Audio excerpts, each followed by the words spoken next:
Hi அஸ்ஸலாமு அலைக்கும் friends, எல்லாம் எப்படி இருக்கீங்க?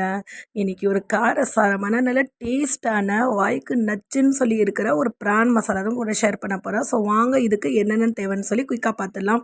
2 ஸ்பூன் இஞ்சி பூண்டு பேஸ்ட்டு, 4 பச்சை மிளகா விதை நீக்கியது, 2 பட்டை, 2 ஏலக்காய், 2 கிராம்பு, சோம்பு அரை ஸ்பூன்னு, ஜீரகம் அரை ஸ்பூன்னு, ஒரு அரை ஸ்பூன் வெந்தயம், அதுக்கப்புறம் பெரிய வெங்காயம் 3 பெரிய வெங்காயம் நல்லா ஃபைனாக சாப் பண்ணது, அதாவது பேஸ்ட்டு பண்ணது, 2 தக்காளி, காரத்துக்கு ஏற்ப மஞ்சத்தூள், மிளகாத்தூள், மல்லித்தூளுங்க. இவ்வளோ தாங்க இதுக்கு தேவை.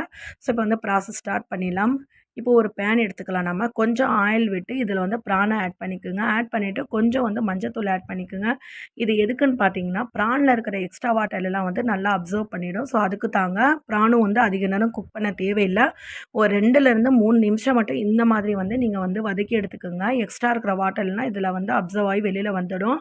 ஸோ அதுக்கு தான். ஸோ இப்போ பாருங்கள், சூப்பராக ரெடி ஆகிடுச்சு. இதை எடுத்து நம்ம தனியாக ட்ரான்ஸ்லேட் பண்ணிடலாம் நம்ம. ஸோ இப்போ இந்த மாதிரி ஒரு பாத்திரத்தை தனியாக எடுத்துடுங்க. இப்போ அதே பேனில் வாஷ் பண்ணிவிட்டு நம்ம 2 ஸ்பூன் ஆயில் ஆட் பண்ணிக்கலாம். இதில் சோம்பு, ஜீரகம், அதுக்கப்புறம் பட்டை, கிராம்பு, ஏலக்காய், வெந்தயம், ஜீரகம், அதுக்கப்புறம் பிரியாணி இலை எல்லாமே இதில் பொரிஞ்சு வர வரைக்கும் வெயிட் பண்ணலாம். ஸோ இதில் நீங்கள் கட் பண்ணி வச்ச பச்சை மிளகா கூட ஆட் பண்ணிக்கோங்க. பச்சை மிளகாவில் பார்த்தீங்கன்னா கேர்ஃபுல்லாக அந்த விதையெல்லாம் எடுத்துடுங்க. ஒரு விதை கூட உள்ளார போச்சுன்னா அதுக்கப்புறம் ஸ்டொமக் அப்செட் ஆகிடும். ஸோ இப்போ நம்ம அரைச்சி வச்சா அந்த பெரிய வெங்காயம் பேஸ்ட்டும் இதில் ஆட் பண்ணிக்கலாம். நல்லா இதெல்லாம் பச்சை வாசனை போகிற வரைக்கும் வதக்கிக்கலாம். ஸோ இப்போ நம்ம ஒரு 1லேருந்து 1.5 ஸ்பூன் வரைக்கும் இஞ்சி பூண்டு பேஸ்ட்டு ஆட் பண்ணுறோம். அதுவும் இதோட ஆட் பண்ணிக்கலாம். கொஞ்சம் மிளகாத்தூள், அதாவது மஞ்சத்தூள். ஸோ இதையும் இதோட ஆட் பண்ணி நல்லா எல்லாமே ஆட் பண்ணிவிட்டு நல்லா கலந்துக்கலாம். இப்போ காரத்துக்கு ஏற்ற மாதிரி நம்ம மல்லித்தூள், மிளகாத்தூள், மல்லித்தூள் 1 ஸ்பூன், மிளகாத்தூள் ஒரு ஸ்பூன்லேருந்து 3/4 ஸ்பூன் வரைக்கும் ஆட் பண்ணிக்கலாம். உங்களுக்கு எவ்வளோ காரம் தகுந்த மாதிரி இருக்கோ அதுக்கு தகுந்த மாதிரி ஆட் பண்ணிக்கோங்க நீங்கள். ஸோ இதெல்லாம் நல்லா ட்ரையாக நீங்கள் வதக்கிக்குங்க. ஸோ இப்போ பாருங்கள் எண்ணெய் பிரிஞ்சு வருது. இந்த டைமில் நம்ம அரைச்சி வச்ச இந்த தக்காளி பேஸ்ட்டும் இதில் ஆட் பண்ணிக்கோங்க. நான் 2 தக்காளி மீடியம் சைஸ் ஆட் பண்ணியிருக்கேன். உங்களுக்கு தேவைன்னா நீங்கள் ஆட் பண்ணிக்கோங்க. அதிகமாக ஆட் பண்ண வேண்டாம். ஏன்னா புளிப்பு சுவை வந்துடுங்க.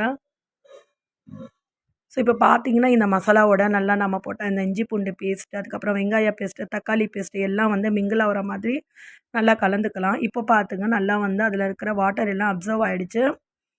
ஸோ இந்த டைமில் இந்த கிரேவி கொஞ்சம் வெந்து வரதுக்கு ஒரு 1/2 கிளாஸ் மட்டும் வாட்டர் ஆட் பண்ணிக்கலாம் நம்ம.